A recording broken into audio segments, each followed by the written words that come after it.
one of these days. Welcome to Cheltenham Borough Council Licensing Committee being held on Wednesday the 3rd of September 2025. My name is Councillor Simon Wheeler. I'm Chair of the committee. This meeting is being streamed live to Cheltenham Borough Council's YouTube channel, and the recordings of the meeting will be held for 4 years. If there are any breaks in transmission to the YouTube stream, the meeting will be adjourned for a short period until any issues are resolved. To the public present, which I don't think we have any at the moment, if you're here to make representation to the meeting, you are consenting to the use of sound and video recording for broadcasting and training purposes. Please be aware that CCTV and audio recording is now in operation in the public gallery, and recordings will be held by the council for 5 months. Please note fire alarm test is not expected, so if the alarm does sound, you should immediately make your way to the nearest exit. Item 1, apologies. I have apologies from Councillor Boyes. I don't think I have any others. I think we're probably all here. Does anybody have any declarations of interest? I've got none received as yet. No. Public questions, none have been received. So agenda item 4, minutes of the previous meetings. Approve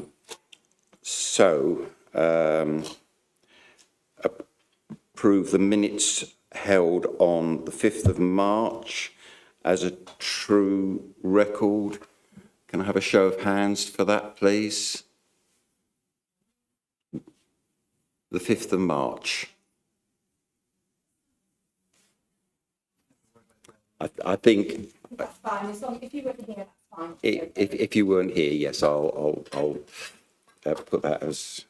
But then agenda item 5, subcommittees, to approve the minutes of meetings of the licensing subcommittee miscellaneous held on the 24th of April. I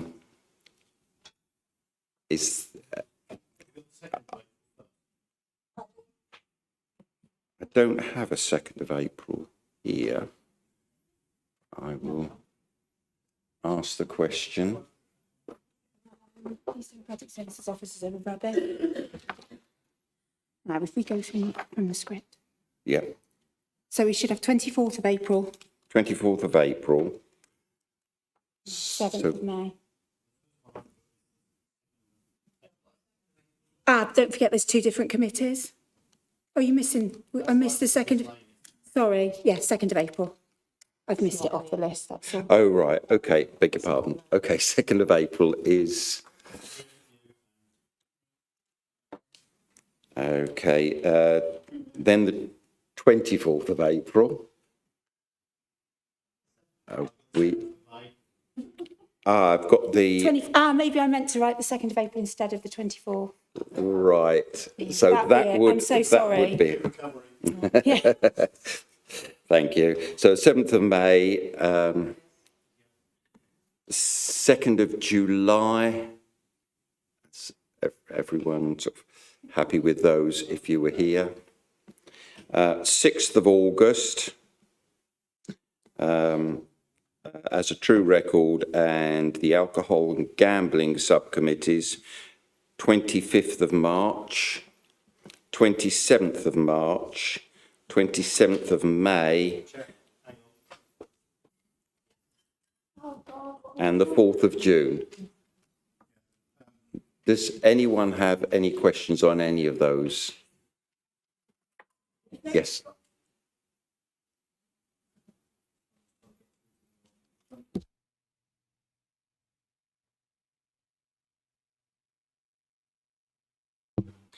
So for the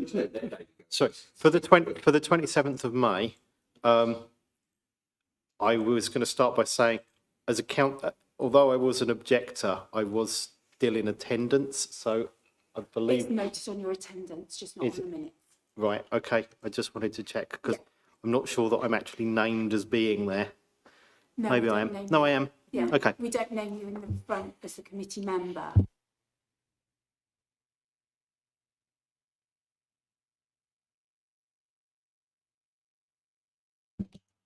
Good, got it to work. Chair, this is a bit awkward because I wasn't on any of the subcommittee meetings, but just to prove that committee members read minutes, the 27th of May, I'd just like to make an observation about something. It says that the legal representative, yeah, gambling and alcohol subcommittee, 27th of May, page 47. The legal representative for the applicant addressed the committee and made the following points, blah, blah, blah, blah, blah, blah. But the point I want to get to is this premises, and this is the McDonald's on the Gloucester Road, former TGI's, this premises will not be a franchise, as many of the branches are, and this will be owned and managed by McDonald's itself. Now, in Gloucestershire Live on Monday of this week,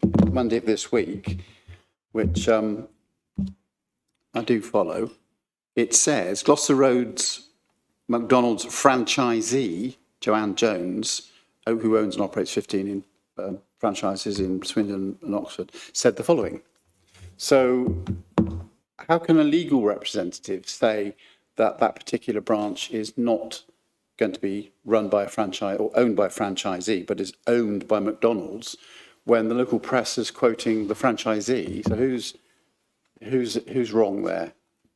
Not wrong, but who's inaccurate there? Do you want to switch? Yeah. Yeah, I will guess that this, yeah, can I come? I would sort of suggest I will bring in the officer, but we are agreeing the minutes of the meeting. If we've got a confliction, I think officers will sort that out separately. But are the minutes as was in the meeting is the question. But Michelle. Thank you, Chair. The minutes are correct. That's what was said at the meeting. At the time of the application, it was McDonald's applying for the premises licence. I can confirm that on the 12th of August, we did receive a premises licence transfer application to Jam Restaurants Limited. So there is a new licence holder in place now. Thank you.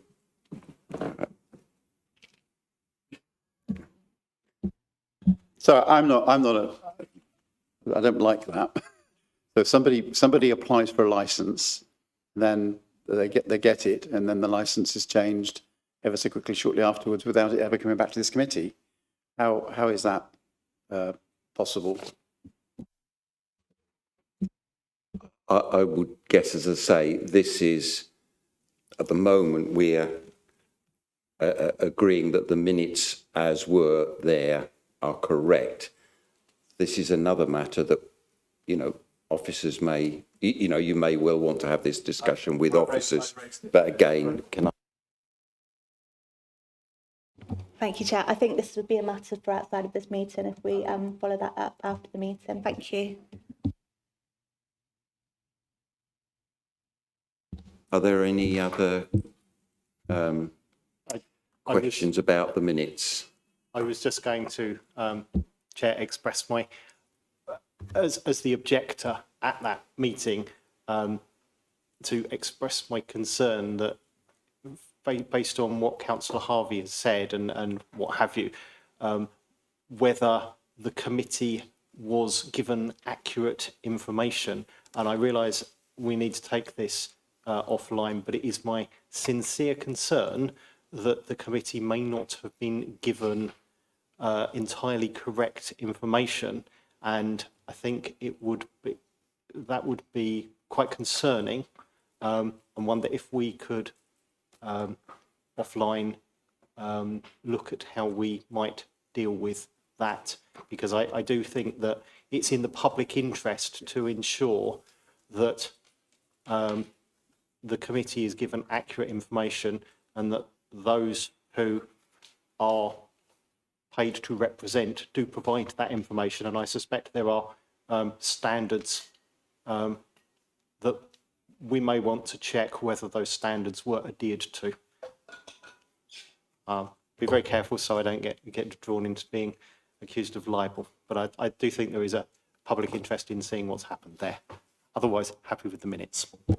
I think I would agree with you, but yes, I think this is something we need to look at either another meeting or offline with officers. Moving on then, I will sign those then in a second.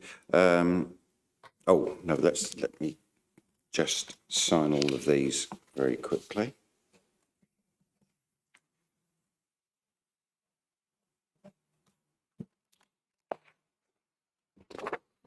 Got room to edit a load more there, I think.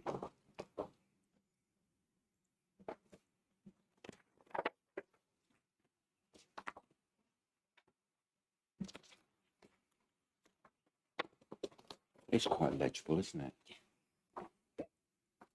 This page is left blank. It's not. You can It's- just sign it. That's fine. It's because it goes to the page. but it's not blank. Silly.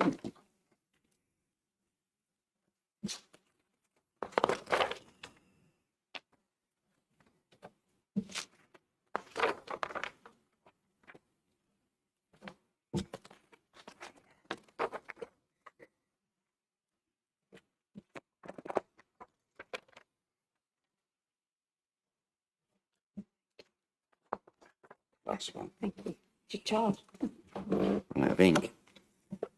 Right, I'd like to invite the Licensing and Public Protections Manager to introduce the item.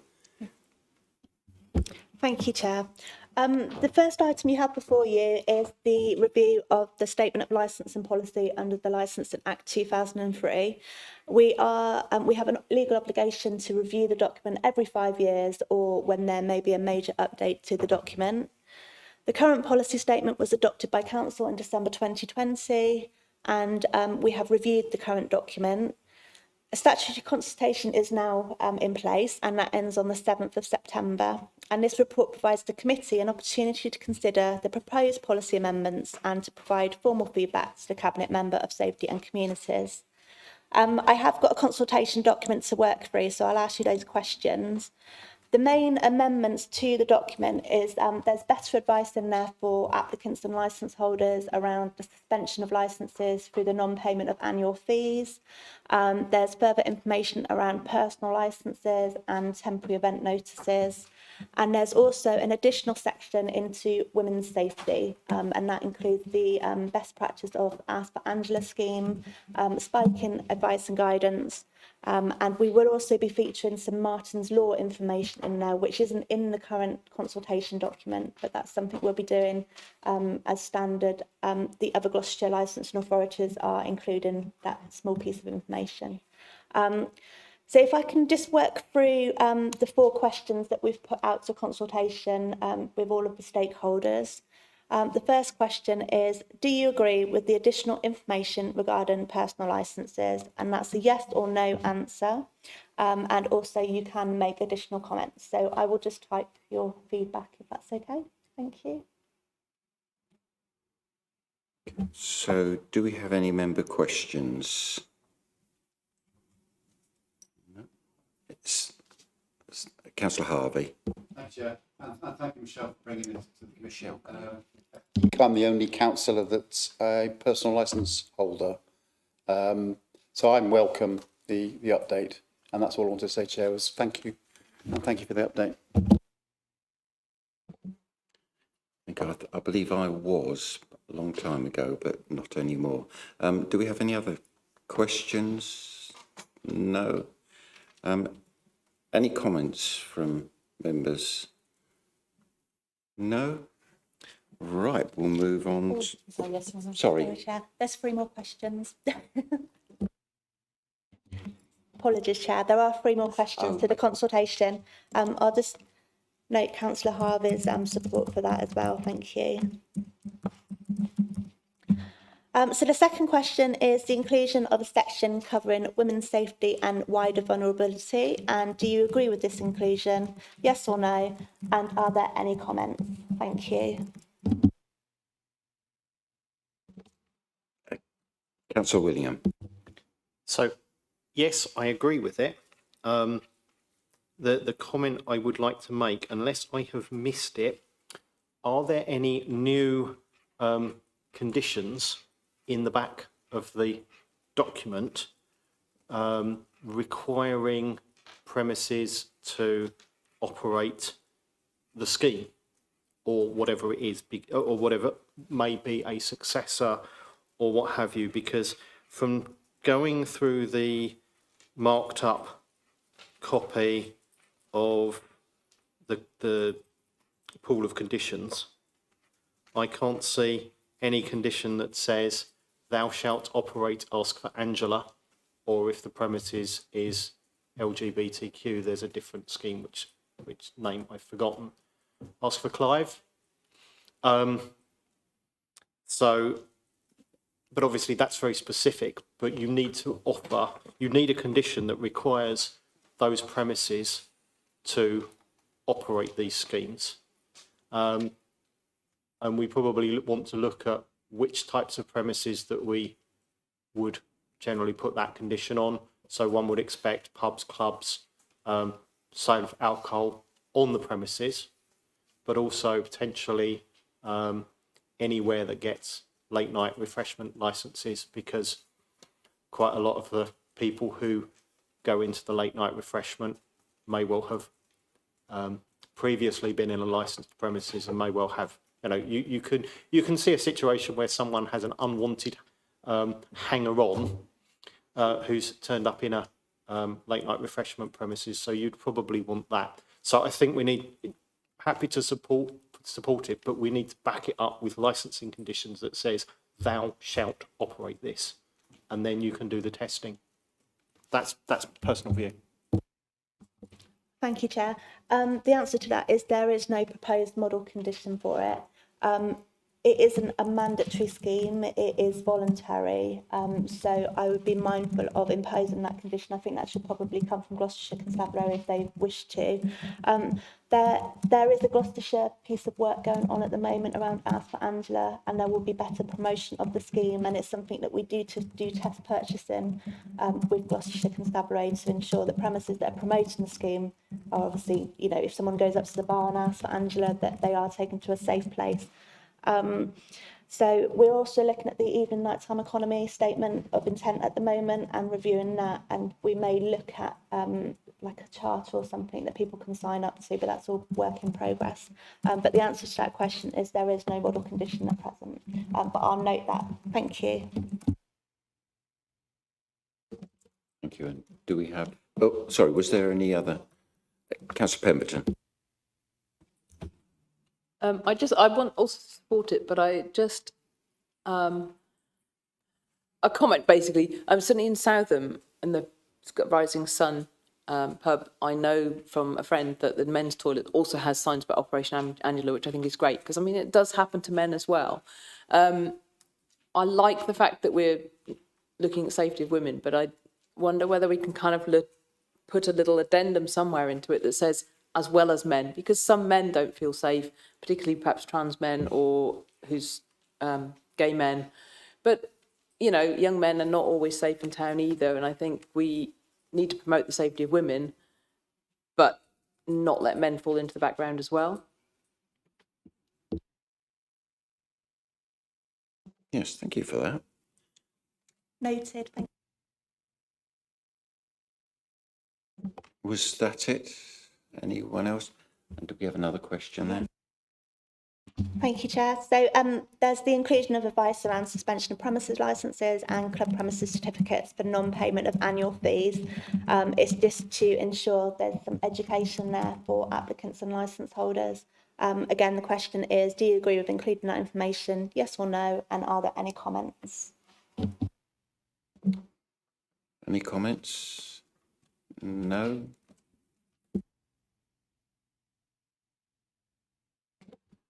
Yes. Thank you, Chair. Final question on this document. So do you have any further comments regarding the statement of licensing policy draft? Councillor Willingham. Thanks, Chair. So a number of comments. So at the revised 3.33, which is talking about protection of children from harm, and it says applicants will need to give particular regard to these measures in applications for licensing involving sale of alcohol, children's performances and attractions or performances likely to attract children. I believe that we need to also cover late night refreshment licenses on this, and as a sort of evidential background, I'll quote from a rather historic news article from the Mirror from the 29th of March 2016, which says that teenage girls, the headline reads, "Teenage girls were groomed with McDonald's burgers and drugs and raped by gangs of men," and it relates to the Rotherham grooming scandal. And one would suggest that late night refreshment premises are attractive to young people, including vulnerable children, and also therefore by those who seek to exploit them, whether that's child sexual exploitation or child criminal exploitation, and therefore having a requirement on new licenses that you have to do, that staff working in late night refreshment have to do an annual, mandatory annual safeguarding training, and that the applicant, DPS, has to maintain records that can be inspected by the constabulary or the licensing authority, would seem to be some sort of model condition that you would want on those premises. There's a question about whether, now I need to find, sorry, there's quite a lot of changes and I'm not, so there's a question about whether we should have a specific section on what we would expect from a late night refreshment licence in the policy.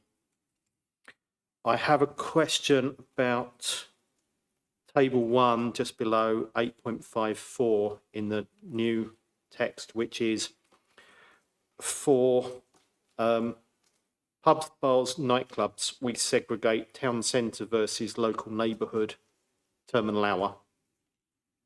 And the question, therefore, is really, should there be something similar in relation to off licences, i.e.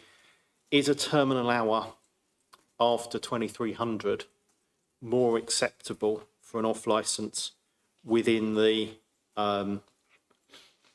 core central area that we've designated, and also it are, for example, 24-hour supermarkets that might wish to apply for a 24-hour licence to sell alcohol. Is that something that might be deemed acceptable?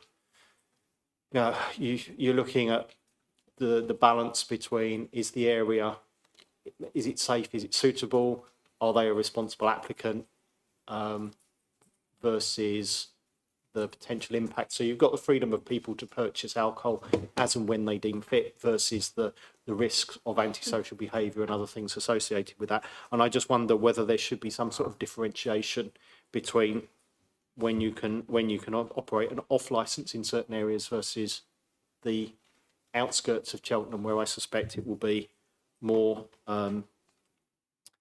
contentious to have 24-hour off licences. The other question I have got is about model conditions to tackle fly posting, which is a scourge of some premises. Now, I know Bristol City Council have an optional condition that can be applied by licensing review to premises that are found to be engaging in fly posting, where they are required to maintain a logbook of all promoters, so they have to maintain the details of the promoter for an event that isn't run by themselves, so that the licensing authority, the constabulary, the principal litter authorities and the highways authorities, all of whom may have to remove fly posting, can actually find out who it was. I also wonder whether it's lawful to go further, and if premises still keep fly posting, whether we can ask them to, for events that are known to be fly posted, if you can identify them, that they're required to hold a considerable sum of money in escrow from the promoter. And then if they're presented by evidence from a principal litter authority, principal highway authority, licensing authority, that the promoter is engaging in fly posting, or the event has been advertised by fly posting, which public funds have had to pay to clear up. So if you're sending someone out to remove fly posters and you can prove that you're having to do that, can we then take that money from the deposit held in escrow, provided it's done within a reasonable time? Because ultimately they're getting free advertising, and the taxpayer of Cheltenham or Gloucestershire is paying to remove the fly posters from publicly owned street furniture. So I wonder if we can look at whether there are conditions that can go after fly posting. I'll pause there because I need to go through and just see if there's any other notes that I've made while I go through modern.gov. I believe I'm correct in saying that law was changed 7 or 8 years ago now, whereby if, so give an example, the now Leonardo's Hotel was being used for the sale of garden furniture. Customers there hiring a room, selling garden furniture, and he put a number of posters up all around the area. I challenged, I can't remember who it was now, but what is now Leonardo's, because it's their name that can be prosecuted, and it's up to them to then chase up. They were very helpful, but I believe, and correct me if I'm wrong, that the person or venue that is being promoted would be the person that can be prosecuted for fly posting, and it's then up to them to pass the buck on to the person who actually put them up. Thank you, Chair. Yeah, no, you're right there. It's also outside of licensing's remit as well to obviously enforce fly posting. I would take away the question around having a model condition around maintaining a logbook. I mean, we do have information sharing in place within the council, so if there is a breach of legislation somewhere, then we could provide contact details for that licence holder. In terms of holding a deposit, I would feel that is outside the remit of licensing.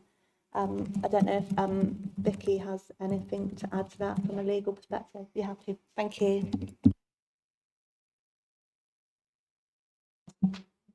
Thank you. I think, unless you've got any more. No, that's it on the statement of licensing policy. Thank you, Chair. So we then move on to,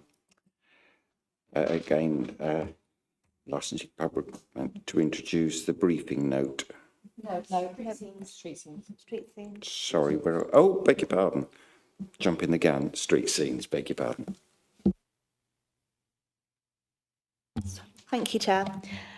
So the second policy that you have before you is the review of the current street scene policy. The last one was adopted in 2021. There is no statutory obligation to review this on a regular basis. However, obviously, it is good to keep it up to date. It is proposed to amend the street scene policy as per the track changes, which has removed a lot of the table and chair licensing wording. And then it is proposed to have a standalone pavement licensing policy. In 2020, the Business and Planning Act introduced the temporary provisions for pavement licensing, and since then, under the Levelling Up Act, that has been made permanent. So we are issuing licences under that legislation. The report outlines all of the requirements for you.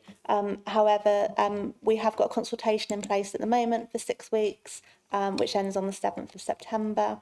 I have a couple of questions to ask you as a consultee, as the licensing committee, so that I can feed back to the cabinet member. The first question is, do you have any comments with regards to the amendments of the street scene policy? Yes, no, and any comments?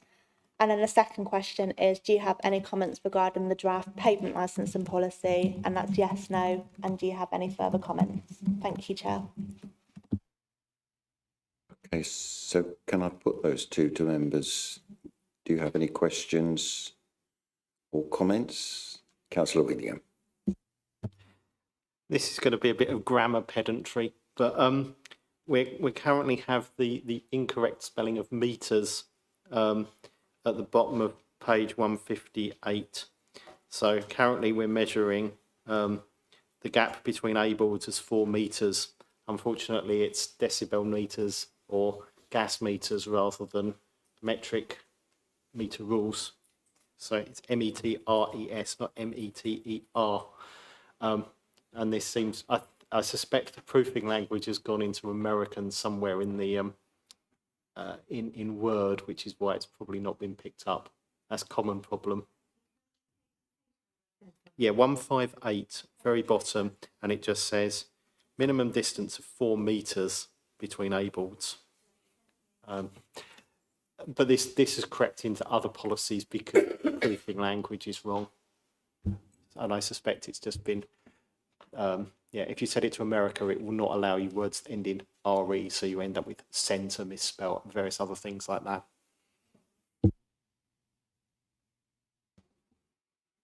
Councillor Harvey. More pedantry, I'm afraid, sorry. As councillors, we know what exactly the term highways means. It means pavements and roads. The general public and applicants for trading licences or pavement licences don't necessarily get that nuance. And we're talking about a pavement licence, but then referring to highways. I know why we do that. We all understand as councillors that pavements come out of highways, but as I say, the great British public don't always get that nuance. And one of the things I was a little bit concerned about was we all remember Regent Street having a lot of pavement furniture during COVID because people were trying to eat outside. But the policy only allows for pavement furniture on pavements, whereas during that particular episode during COVID, it was on the road. And it wasn't a road that is pedestrianised. One end of Regent Street is pedestrianised by the various places down there, but the bottom end towards the nightclubs and the Regent Arcade entrance is not pedestrianised, it's a road. So it's just a pedant point, but I really think we need to, if we have a pavement policy, we don't introduce the term highways unless we explain that pavements are part of highways for the purposes of any whatever legislation at the higher level, the county council level. Other than that, I mean, there's no statutory requirement to undertake a review of the licensing policy. Borough Council is very good at doing this. We're very good at going beyond what the statutory requirements are. So I applaud the fact that the council is doing this on a regular basis. And also policy should be updated as and when, not on a fixed term, fixed time. And I'm sure we do that. I don't think we're going to wait till 2030 to do the next iteration of this policy. It would have been updated by this committee during that time. So I think we're to be applauded for that. But we're a very forward-thinking authority when it comes to transparency, inclusion. I echo what Councillor Pemberton said earlier about safety of women, but also safety of men. And we do care about that. But no, it's a pedant point. You know, pavements are pavements, pavements are highways. We understand the differences and the nuances. The general public don't. So let's try not to confuse them any more than they already are, is the point that I would just like to have taken on board, which you have taken on board. Thank you. So I'll leave that one with you then. I've noted it. Thank you, Chair. Are there any more questions or comments? Councillor Willingham. So in terms of the pavement licences, can I check whether this still applies to the situation of private land that's highway that's caused us some consternation from applicants in the past, where it's private but it's highway and it's privately maintainable public highway, I think is the phrase. So that's the first question. The other question I've got about the obligations on there, and I'm trying to see whether we've got it. So is there a provision on the obligations of anyone with permission holdings to remove said street furniture if they're instructed to do so by the constabulary on the grounds of the risk of disorder? So I think I couldn't see it, but it's one of these things where you'd probably want a reasonably senior police officer to be able to say, you really don't want to have your tables and chairs out. If for example, there's a high profile event in Cheltenham where they deem that there's sufficient risk, and I think you'd rather have the police being able to tell them, take this in, and they have to obey that, than them having to find someone from the council who's got delegated authority to do the same thing. And it might well be worth just looking at that, so that if there was a risk of violence because of some planned protest, you may well want to be able to give the police the powers to say, just take your tables and chairs, take that stuff in. It's fair enough.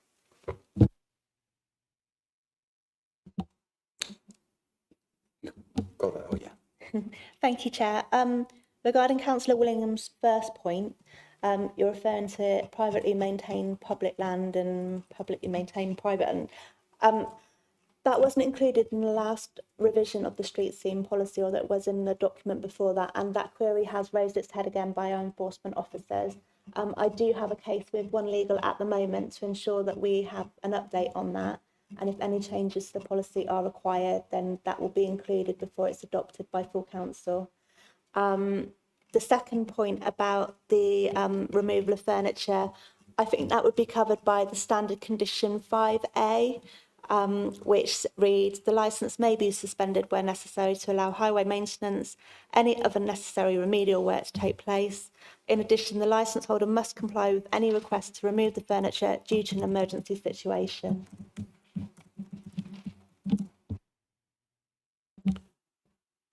Thank you. Do we have any more comments, or we draw a line onto that one? Okay then. So now I think we move on to item 8. I'd like the licensing officer to introduce the briefing note. Thank you, Chair. So this is a briefing note on the many pieces of work that are currently taking place in the world of licensing. I trust you've all read it, so I don't really want to go through it word by word, but I'm happy to take any questions if I can answer them. I'll hand over to you, Chair, if that's okay. Yes. So any questions, any comments? Councillor Willingham. Yeah, well, so running through some of this, we've got the licensing amnesty, which allow, do we have any idea how this will work to make sure that we can also add conditions that, is it just trying to rationalise, is it adding, because given our work, for example, on the tackling violence against women and girls and trying to make just the nighttime economy safer, it seems like an opportunity to up the game of things as well as rationalise it and what have you. In terms of 5 and 6, things like the nighttime economy zones and the agent of change principle, I think that those are both really important to Cheltenham's nighttime economy. If you look at some of the venues that we've got that are operating quite late into the night, and then you have developers coming along seeking to put housing either directly over them or smack bang next to them, you risk damaging the nighttime economy, because where there was previously no one that was going to be disturbed by people leaving a premises at 3 a.m. or by late night music, you now have residents that could be disturbed. And I think it's really important that the extant businesses are protected. So yeah, that's just the comments on that. But I think trying to have that balance between almost a cafe culture, especially over the summer and the sort of shoulders of the spring and autumn, is really beneficial to getting footfall. But it's how you balance that. Thank you. Thank you, Chair. At the moment, it is just recommendations. I believe the change of conditions will be outdated conditions that aren't enforceable and really tidying up premises licences. And it is proposed that there will be communication between the responsible authorities, the licensing authority and the licence holder. At the moment, it's still uncertain how that's going to work, but it'll be a one-time kind of 20th anniversary of the licensing act, where we can review any premises licence that have been issued. Apologies, Councillor William. What was the other question? Sorry. It wasn't really a question, it was more a statement. I guess there is one other question, which is this briefing note talks about quite a lot of changes and in some cases extra duties, extra regulatory oversight that the council has to provide. I think there's something that the government, it may have been the previous government, which was new burdens funding. Which is if a central government, you're imposing new burdens, new duties on local authorities, you need to make sure that this is funded. So do we know whether there's any funding, and does licensing have sufficient resources to be able to take all of this on in the current budget? And if not, are we making representations to government or via the LGA or the Institute of Licensing? For example, you're imposing, dear government, you're imposing all of these new burdens on local authorities. Where's the money to do this? Where are the staff? How are we getting staff trained in these new things? Because ultimately, each one of these things, whilst perfectly necessary for good regulation, licensing is about oversight, but it's got to be funded from somewhere, and it either gets paid for by the people being regulated, it comes out of general taxation from central government, or the council taxpayer is paying for it, or it isn't sufficiently resourced. And obviously, I think people would prefer it coming from government or those being regulated, rather than it not happening or just everybody paying for it locally. Thank you, Chair. I'm aware that has been fed back through the Institute of Licensing and also the LGA. I'm a member of both forums. Just going back to the point about nighttime economy, there is a recommendation that there's a nighttime economy strategy in our statement of licensing policy. Obviously, we have one at the moment through our Purple Flag work as well. So, that's something that we are very good at here at Cheltenham. But yes, that has all been fed back. I'm sure you're well aware that the Licensing Act fees are statutory set. We lose money on Licensing Act applications.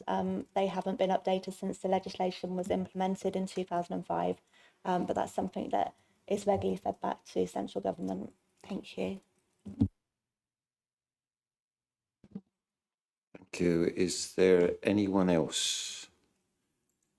No. So, I think any other items?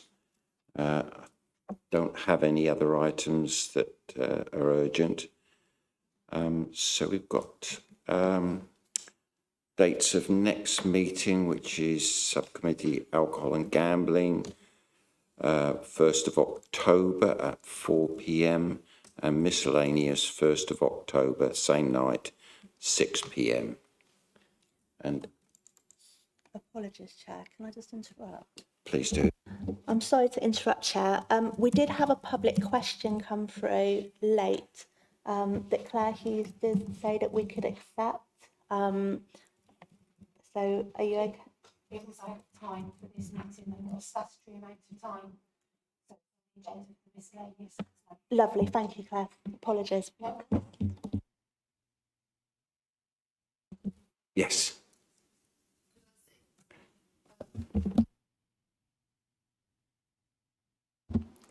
I was on the licensing committee a few years ago and I'm back. I'd just like to say this represents an enormous amount of work and how impressed I am. And I feel we're in very safe hands with our new officer. Thank you. Thank you, and I will echo that.